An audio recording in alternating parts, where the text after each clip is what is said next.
खरंच सगळं संपलं? नाही, शांतता राखा. मार्केट पडतंय, जोरदार कोसळतंय, आता पुढे नेमकं काय होणार?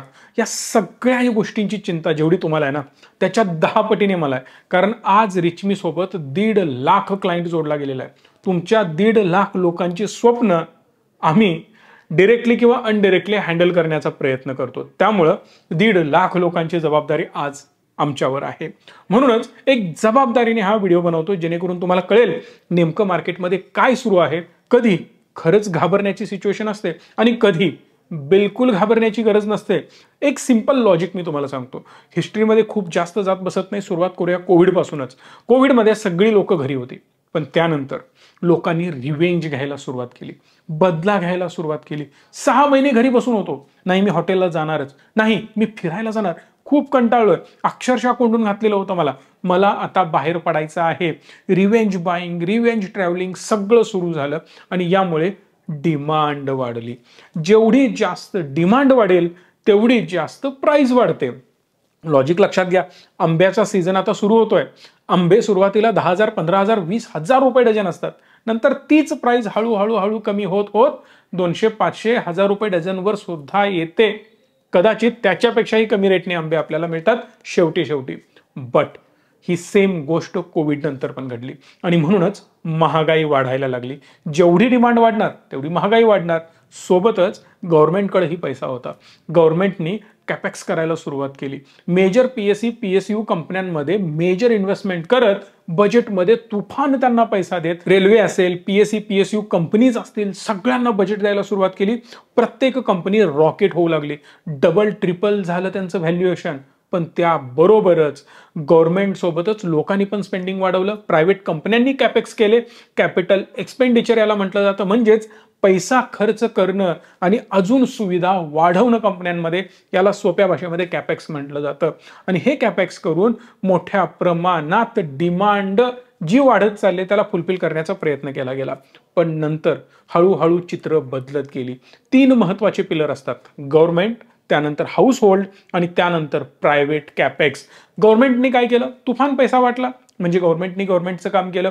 योग्य ठिकाणी पैसा गेला. हा शब्द लक्षात घ्या. योग्य ठिकाणी गव्हर्नमेंटनं पैसा लावला. त्यानंतर हाऊस होल्ड खर्च करायला लागला. GDP मध्ये चांगली ग्रोथ आली. GDPचे आकडे सुंदर आले. पण इन्फ्लेशन म्हणजेच महागाई थोडी वाढत होती, त्याच्याकडे जास्त लक्ष कोणी दिलेलं नाही. आणि प्रायव्हेट कंपन्यांचे जे कॅपेक्स होते ते सुद्धा वाढतच होते. म्हणजे 3ही गोष्टी सुरळीत चालू होत्या. पण चित्र हळूहळू 1-2 वर्षापूर्वी बदलायला लागलं. पण त्याच्या आधी रेट कट अग्रेसिव्हली होत होते. रेट कट अग्रेसिव्हली होत असल्यामुळे काय व्हायला लागलं? लोकांकडे इझी पैसा अवेलेबल व्हायला लागला. कंपन्यांकडे इझी पैसा अवेलेबल होत होता. रिटेलर्सना इझिली, सर्वसामान्य लोकांना पर्सनल लोन वगैरे मिळायला लागलं. 5 मिनिटामध्ये लोन खिशात. 5-10 वर्षापूर्वीची गोष्ट बघा आणि कोविड नंतरची गोष्ट बघा. लगेच पैसा उपलब्ध व्हायला लागला म्हणून लोक खर्च करायला लागले. पण जशी महागाई वाढेल तसं या सगळ्या पॉलिसींना टाईट करायला गव्हर्नमेंटने सुरुवात केली. गव्हर्नमेंटनी, RBIनी सांगितलं इझी लोन देऊ नका. पर्सनल लोन मिळवण्यासाठी खूप मेहनत करायला लागली. या सगळ्या गोष्टी कशावरून दिसतात? तर आपल्याला फिनान्स कंपन्यांच्या रिझल्टवरून दिसतात. मोठमोठ्या बँकांनी, बजाज फिनान्स सारख्या NBFCजनी आपले पर्सनल लोनची जी ग्रोथ आहे ती डिक्लाइनमध्ये दाखवली. परिणामी लोन जास्त आम्ही देत नाही आहोत किंवा याला गव्हर्नमेंटने टाईट केलंय हे सांगण्याचा प्रयत्न त्यांनी त्यातनं केला. म्हणजे तुमच्या खिशात येणारा इझी मनी ब्लॉक करण्यात आला. तेवढ्यातच इन्फ्लेशन वाढलं म्हणून रेट हाईक करण्याचा डिसिजन घेतला. रेट हाईक करणं हा शब्द तुम्ही बऱ्याच वेळेला ऐकला असेल. म्हणजे काय हो? सिंपल आहे.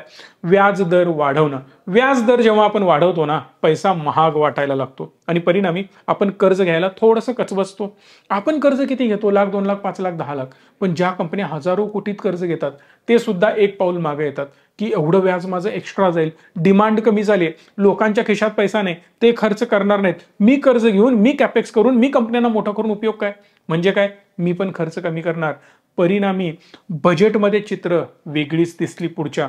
याचं कारण हे होतं समोर येऊ घातलेल्या इलेक्शन. महाराष्ट्र, कर्नाटक, छत्तीसगड, हरियाणा, तामिळनाडू एवढंच नाही, सेंटरच्या सुद्धा इलेक्शन होत्या. मोदी साहेब निवडून आले हे तुम्हाला माहितीच आहे. आणि या इलेक्शन जिंकण्यासाठी प्रत्येक पक्ष खर्च करत होता डायरेक्ट लोकांच्यावर.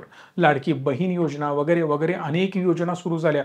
या योजनांमधून डायरेक्ट पैसा लोकांच्या खिशामध्ये टाकण्यात आला आणि हा जो पैसा टाकण्यात आला तो सरकारच्या तिजोरीमधूनच टाकण्यात आला. हे डोक्यामध्ये फिक्स लक्षात घ्या. तिजोरी तर सेम आहे.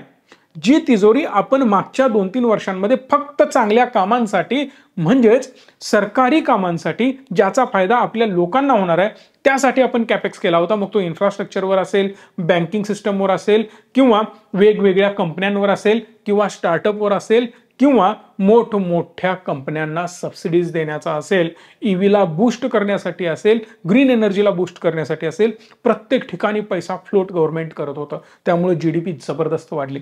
पण यावेळी खर्च कुठेतरी दुसरीकडेच झाला. इलेक्शन डोळ्यासमोर ठेवून काही गोष्टी करण्यात आल्या. आता हे चुकीचं की बरोबर हे तुम्ही ठरवायचं आहे. यामध्ये मला काहीच नाही बोलायचं आहे. बट आता इलेक्शनमुळे हा सगळा खर्च दुसरीकडे झाला. छोटासा खर्च मेन कॅपेक्सवर झाला. गव्हर्नमेंटनी जे स्पेंडिंग पीएससीवर वगैरे सगळ्या गोष्टींवर करणं अपेक्षित होतं ते खूप कमी झालं. परिणामी या कंपन्यांची ग्रोथ कमी झाली. जीडीपी मध्ये पैसा कमी खेळला. दुसरी महत्वाची गोष्ट, इन्फ्लेशन अजून वाढलं. कारण एखाद्या व्यक्तीच्या हातामध्ये इझी पैसा येऊन जर पडला तर तो लगेच खर्च करतो. विचार करा ना, तुम्हाला जर लॉटरी लागली काय कराल? लगेच मोठी स्वप्न, मी गाडी घेईन, घर घेईन, बंगला घेईन, खर्च करेन, फॉरेनला जाईन. बट मी जर तुम्हाला म्हटलं की तुमची सॅलरी हळूहळू वाढत गेली तर तुम्ही काय कराल? ते उत्तर तुमचं वेगळं असेल. तुम्ही तुमच्या बेसिक नीडवर, सेव्हिंगवर, पैसा चांगला ग्रो करण्यावर त्यासाठी फोकस कराल. पण ज्यावेळी एक सर्वसामान्य गरीब व्यक्तीच्या हातामध्ये 1000, 2000, 3000 येऊन पडतात तो विचार हाच करतो की मी लगेच ते खर्च करेन आणि माझ्या क्विक गरजा ज्या आहेत त्या भागवेन. मी चांगली छान साडी घेईन, माझ्या घरी एखादी वस्तू आणेन, यासाठी तो पैसा खर्च होतो. परिणामी अगेन इन्फ्लेशन वाढतं. तीच गोष्ट झाली. 3 पिलर जे मी तुम्हाला सांगितले होते, गव्हर्नमेंटचा ऍक्च्युअल खर्च तो चुकीच्या ठिकाणी झाला आणि त्यानं आपल्या जीडीपी मध्ये काहीच कॉन्ट्रीब्युशन दिलेलं नाही. म्हणू शकता की उलट त्यानं आपल्या इकॉनॉमीला खराब केलं. प्रायव्हेट कॅपेक्स, प्रायव्हेट कंपन्यांनी कॅपेक्स केलेच नाहीत. का करतील? जर तेवढी डिमांड त्यांना दिसत नाहीये. लोकांच्या खिशामध्ये इझी आलेला पैसा तो तर लगेच निघून गेला. दुसरी गोष्ट, फंडामेंटली ग्रोथ डिमांडमध्ये दिसली नाही म्हणून त्यांनी प्रायव्हेट कॅपेक्स केले नाहीत. लोन त्यांना हेवी रेटनं मिळत होते. आणि तिसरी महत्वाची गोष्ट, हाऊसहोल्ड, तुम्ही आम्ही तेवढा एक्सपेन्स सोडला तर मेजर एक्सपेन्स करणं आपण ऑलमोस्ट बंद करून टाकलं. रिझन बिहाइंड दॅट, महागाई प्रचंड वाढलेली आहे. या सगळ्या गोष्टींमुळे आपली इकॉनॉमी ठप्प झाली आणि म्हणून आज आपल्याला मार्केट डाऊन झालेलं दिसतं. आता प्रश्न, स्टोरी तर छान आहे, पुढे काय होणार? 2 मिनिटात अंदाज येईल साहेब. हा व्हिडिओ एवढा महत्वाचा आहे ना, याच्यामधून जी व्हॅल्यू तुम्हाला मिळणार आहे मी गॅरंटी देऊन सांगतो 99% लोकांना या माहिती नसणार आहेत. त्यामुळे प्लीज अशा व्हिडिओजना लाईक करत जा, ॲप्रिशिएट करत जा. तुम्हाला शिकायचं असेल मार्केट तर त्याच्याबद्दल आमचे कोर्सेस सुरू आहेत. इन डेप्थ आम्ही शिकवतोय. जेवढं नॉलेज तुम्हाला देता येईल फ्री ऑफ कॉस्ट देण्याचा मानस आमचा आहे. फायनान्शियल प्लॅनिंग करायचं असेल ते सुद्धा मी फ्री ऑफ कॉस्ट करून देतोय. खूप जास्त व्हॅल्यू जेवढी ऍड करता येईल तेवढे आम्ही करण्याचा प्रयत्न करतोय. कारण बोटावर मोजण्या इतक्या लोकांची जरी आम्ही लाईफ चेंज करू शकलो तर खूप आम्ही स्वतःला सौभाग्यशाली समजू. तुम्हाला जी काही मदत लागेल या नंबरला कॉल करा. फ्री कोर्सेस आहेत, अटेंड करा, बघा. एक डीमॅट अकाउंट ओपन केले की तुम्हाला फ्री कोर्सेस मिळतात. एकही रुपया खर्च करायची गरज नाही आणि बेसिक पासून ऍडव्हान्स पर्यंत आम्ही तुम्हाला घेऊन जाणार, हे मात्र नक्की. सो नंबर आहे, कॉल करून लगेच डीमॅट अकाउंट ओपन करू शकता. पुढे आता होणार काय? आता या पिक्चरमध्ये आलेला आहे डोनाल्ड ट्रम्प.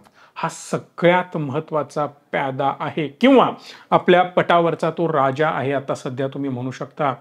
एक आणि एक चाल त्याची आपल्यासाठी खूप महत्वाची आहे आणि तो काय करेल यावरून सगळ्या पुढच्या गोष्टी ठरणार आहेत. सिंपल लॉजिक मी तुम्हाला सांगतो. जेव्हा डोनाल्ड ट्रम्प येणार होते निवडणुकीच्या आधी त्यांचे स्टेटमेंट खूप हेवी होते. चायनावर मी एवढा टॅरिफ लावेन. टॅरिफ म्हणजे काय? Import export duty. सिंपल आपण ड्युटी म्हणतो. माझा माल बाहेर जात असेल तर मी एक्सपोर्ट ड्युटी लावणार, माझ्या देशामध्ये माल येत असेल तर मी इम्पोर्ट ड्युटी लावणार. त्याचं म्हणणं हे आहे की माझ्या देशामध्ये ज्या ज्या कंपनीज किंवा ज्या ज्या कंट्रीज माल पाठवतात तुमच्यावर मी ड्युटी लावणार. चायनावर लावणार, इंडियावर लावणार, रशियावर लावणार. प्रत्येक देशाला मी तायवानला वगैरे अडकवण्याचा प्रयत्न करणार. ऑलरेडी कंबोडिया वगैरेवर लावण्याचा प्रयत्न त्यांनी केला. बट लक्षात घ्या, जर यांनी ड्युटी लावली तर मात्र अडचणी वाढू शकतात आपल्यासाठी. काय होणार? तर आपला माल कमी विकला जाणार. परिणामी आपल्या देशाची ग्रोथ अजून कमी होणार. डॉलर स्ट्रॉंग होणार, रुपी वीक होणार. अजून आपण अडचणीत जात जाणार. पण डोनाल्ड ट्रम्पचं अजून एक महत्त्वाचं स्टेटमेंट आहे की रेट कट हे अग्रेसिव्हली व्हायलाच पाहिजेत, पैसा इझिली अवेलेबल व्हायला पाहिजे. डोनाल्ड ट्रम्प हा क्लिअरली मी तुम्हाला सांगतोय इंडस्ट्रियलिस्टनी बसवलेला एक प्यादा आहे. आपल्याला तो दिसताना राजा दिसतोय, पण त्याला बसवला गेलाय उचलून. सो फक्त आणि फक्त इंडस्ट्रीचं भलं करण्याचा आणि बिझनेसमॅनचं कॉंग्लोमरेट्सचं भलं करण्याचा मानस त्याचा दिसतोय, हे क्लिअर आहे. नो डाऊट, याच्यामध्ये कोणालाही शंका असायची गरज नाही. सो या केसमध्ये प्रत्येक इंडस्ट्रियलिस्टला डिमांड हवी आहे, म्हणजेच लोकांनी खरेदी करावं हेच त्यांना हवं आहे, त्याशिवाय त्यांच्याकडे पैसा येणार नाही. दुसरी महत्वाची गोष्ट, त्यांना मिळणारा पैसा स्वस्त अवेलेबल व्हायला पाहिजे, म्हणजे रेट कट व्हायला पाहिजे असं त्यांचंही मत आहे. परिणामी डोनाल्ड ट्रम्प सुद्धा फेडवर जोरदार प्रेशर टाकतोय. फेड म्हणजे काय, जसं भारताची RBI आहे तसं त्यांचं फेड आहे. जोरदार प्रेशर टाकायला सुरू आहे की लवकरात लवकर रेट कट करा. पण फेड एक स्वायत्त संस्था आहे, त्याला जेरोमी पॉवेल सांभाळतात असं तुम्ही म्हणू शकता. वेळोवेळी त्याचे चेअरमन बदलत असतात. जेरोमी पॉवेलने आत्ता कालच अनाउन्समेंट केले की आम्ही रेट कट करणार नाही. डोनाल्ड ट्रम्पने अग्रेसिव्हली परत त्यांना धमक्या द्यायला सुरुवात केलेली आहे. नो डाऊट, धमकीला किती घाबरायचं किती नाही घाबरायचं हा त्यांचा प्रश्न आहे, कारण ती एक वेगळीच संस्था येते. पण जेव्हा जेव्हा महागाई वाढते तेव्हा तेव्हा रेट कट करणं अशक्य असतं. पण आता ही डॉट आपल्याला जोडायची आहे टॅरिफ बरोबर. जर यांनी टॅरिफ वाढवला तर सिंपल गोष्ट ही होणार आहे की अमेरिकेला माल भारतातून जो स्वस्त जात होता, चायनामधून जो स्वस्त जात होता, तो जाणं बंद होणार, किंवा जरी गेला तर त्याची प्राइस खूप हेवी असणार आहे. 100% जर टॅरिफ लावला तर साहेब एक गोष्ट लक्षात घ्या, माझ्या हातामध्ये पेन आहे, याची प्राइस जर आज 10 रुपये आहे ना तर तो सरळ 20 रुपयांचा होणार. बिकॉज 100% टॅरिफ, जेवढी प्राइस आहे तेवढीच अजून त्यामध्ये सरकार टॅक्स त्यांच्याकडून घेणार. मग जर हा पेन त्यांच्या देशामध्ये 13 रुपयाला बनत असेल तर तो 13 रुपयाचं घेणं पसंत करतात. आज आपल्याकडून का घेतात, तर आपण तो 10 रुपयाला देतोय म्हणून. पण जेव्हा त्याची प्राइस 20 रुपये होईल तेव्हा ते त्यांच्याच देशामधून 13 रुपयाचा घेणं पसंत करणार. पण परिणामी 10 रुपयाची वस्तू लोकांना 13 रुपयाला मिळणार आणि याचमुळे त्यांच्याकडे महागाई वाढणार. बऱ्याच गोष्टी किंवा मॅक्सिमम गोष्टी अमेरिका US बाहेरून इम्पोर्ट करतो आणि जेवढं देशांवर तुम्ही टॅरिफ लावणार तेवढंच तुमच्या लोकांना महागाईला फेस करावं लागणार. तिकडे जर महागाई पुन्हा वाढली तर इथून पुढे एका दुसऱ्या रेट कटची जी अपेक्षा आहे अमेरिकेकडून ते सुद्धा होणार नाही. आणि या सगळ्या गोष्टीचं खापर परत डोनाल्ड ट्रम्पवर फोडलं जाईल. फक्त गोष्टी इथपर्यंत थांबणार नाहीत. जेव्हा तुम्ही टॅरिफ लावणार तेव्हा तुम्ही क्लिअरली आमचे विरोधक होणार आणि ओपनली मोठमोठे देश त्याच्या विरोधात बोलायला सुरुवात करतील आणि दुफळी या जगामध्ये बनलेली ऑटोमॅटिकली तुम्हाला पाहायला मिळेल. आणि दोन वेगवेगळी विचारसरणी असणारी लोक, देश तुम्हाला आपापसात विरोध करताना पाहायला मिळतील. मग हे सगळं मला वाटत नाही डोनाल्ड ट्रम्पला सोपं जाईल आणि म्हणूनच डोनाल्ड ट्रम्प शक्यतो टॅरिफ हेवी हाईक करण्याच्या प्रयत्नात पडणार नाहीत. पण व्यक्ती जे मी बोललोय त्याला सॅटिस्फाय त्या युगोला करण्याचा प्रयत्न तो करणार. जर त्याच्या युगोला तो सॅटिस्फाय करणार असेल तर सिंपल तो लॉजिक हे करू शकतो, कंबोडियावर टॅरिफ लावले, परत माघारी घेतले, परत कॅनडावर लावायचे, छोटे मोठे देश पकडायचे, त्यांच्यावर टॅरिफ लावायचे. चायनाबद्दल पण मी बोललोय, मग 10, 15, 20%, 25% कुठल्या तरी 1-2 प्रोडक्टना लावून टाकायचा. चला मी टॅरिफ लावला, मी इंडियाला विरोध केला, इंडियाच्या एखाद दुसऱ्या गोष्टींवर टॅरिफ लावला, सोडून दिला, हे करून ते बाजूला होऊ शकतात. परिणामी त्यांचंही काम झालं, इकॉनॉमीवर काही परिणाम पण होणार नाही आणि दुसरी गोष्ट महागाई कंट्रोलमध्ये राहील आणि ते रेट कट पण करतील. ते जर रेट कट करतील तर इंडिया सुद्धा रेट कट करेल आणि already as per Morgan Stanley report की इंडिया 0.25 म्हणजेच 25 बेसिस पॉइंटचा रेट कट करण्याचा प्रयत्न करू शकतो. आणि हे कोणाबद्दल बोलतोय आपण, RBI बद्दल. मग RBIने ही अनाउन्समेंट केलेली नाहीये, पण रेट कट करू शकतो, कारण इकॉनॉमीला जर आपल्याला स्टेबल करायचं असेल, लिक्विडिटी पूर्ण ढासळली आहे मार्केटमधली, जर लिक्विडिटी परत आणायची असेल तर RBIला हे करावं लागेल. 1.5 लाख कोटी रुपये RBIने स्वतःच्या खिशातले इम्पोज केलेत मार्केटमध्ये लिक्विडिटी मेंटेन ठेवण्यासाठी. प्रत्येक वेळेला RBI जर खिशातला पैसा लावत राहील तर RBI अक्षरशः दयनीय अवस्थेमध्ये अडकू शकतो. परिणामी गेलेल्या अनेक वर्षांच्या लो लिक्विडिटीपर्यंत आपण जाऊन पोहोचलोय, म्हणजे इकॉनॉमी आपली धोक्यात आहे. मग याला धोक्यातून बाहेर काढायचं असेल तर रेट कट करावी लागेल. रेट कट केल्यानंतर काय होईल, परत इकॉनॉमीमध्ये बूस्ट येईल. परत इकॉनॉमीमध्ये बूस्ट आला तर सेल्स वाढेल, डिमांड वाढेल, कंपन्यांचा आकडा वाढेल. परिणामी क्वार्टरचे रिझल्ट जबरदस्त येतील. होणार एवढंच आहे की गोष्टी सुरळीत होऊ शकतात. हे करंट क्वार्टर थोडंसं अडचणीचं, डगमगीचं, त्रासाचं जाऊ शकतं, पण पुढचे क्वार्टर्स सुपेरियर असू शकतात. सोप्या भाषेमध्ये पहिले 3-4-5 महिने आपल्याला थोडंसं स्ट्रगल करावं लागेल, पण आपली इकॉनॉमी परत मार्गावर येताना आपल्याला पाहायला मिळू शकते. तो जसं एक सायकल असते ना, प्रत्येकाच्या जीवनामध्ये अप अँड डाऊन येत असतात, तसंच मार्केटचं सुद्धा असतं. जेवढं तुम्ही मार्केटला घाबराल तेवढं तुम्ही मार्केटमधून बाहेर फेकले जाल. Market is a long term game. जर तुमचा व्ह्यू 3 वर्ष, 5 वर्ष, 10 वर्षाचा असेल तर तुम्ही मार्केटमध्ये किंवा मार्केट रिलेटेड प्रोडक्टमध्ये इन्व्हेस्ट करा. अदरवाईज एफडीज तुमच्यासाठी बेस्ट असेल. आणि जेव्हा जेव्हा मार्केट खाली येतं ना, देवाला हात जोडा. देवा, तुझे मी धन्यवाद मानतो, आभार मानतो, कारण तू एवढा महागडा माल मला स्वस्त देतोयस. 5,000ची वस्तू 4,000ला देतोयस, 100 रुपयाची वस्तू 80 रुपयाला देतोयस, 20%, 30%, 35%, 40% तुम्हाला डिस्काउंट दिलास, त्याबद्दल मी आभारी आहे. फक्त फंडामेंटली चांगले स्ट्रॉंग स्टॉक्स, चांगले म्युच्युअल फंड्स बाय करून ठेवा. जेवढं स्वस्त मिळेल ना, फक्त बाय करून ठेवायचं. बाकी तो आहे आणि आपले राज्यकर्ते आहेत, आपला देश आहे, डेफिनेटली चांगला ग्रो होणार. आपल्या इकॉनॉमीवर विश्वास ठेवा आणि शांत राहा. पैसा 100% बनतो. पैसा बनायला वेळ लागतो.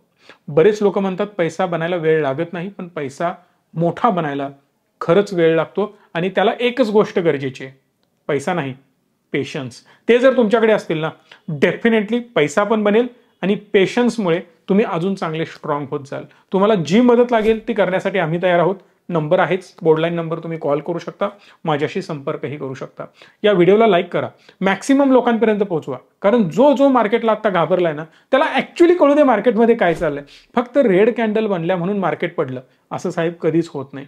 ऍक्च्युली ते का खाली येतंय, कुठंपर्यंत येऊ शकतं, त्याचे फंडामेंटल रिझन काय आहेत आणि पुढे जाऊन काय होऊ शकतं, याचा अंदाज तुम्हाला असायला पाहिजे. आणि हे सगळं करत असताना एक पुढचा पार्ट मी बनवू शकतो जर या व्हिडिओला 10,000 लाईक आणि 5,000 जर कमेंट आल्या. स्टॉक्स फक्त कमेंट करा. मी तुम्हाला असे काही स्टॉक सांगतो, इंटरनॅशनली आग लागू दे, डोनाल्ड ट्रम्प काहीही म्हणू दे, माझ्या त्या कंपन्यांना धोका नसणार आहे. हवा असेल स्टॉक्स, कमेंट करा स्टॉक्स. धन्यवाद. Stay tune and stay positive.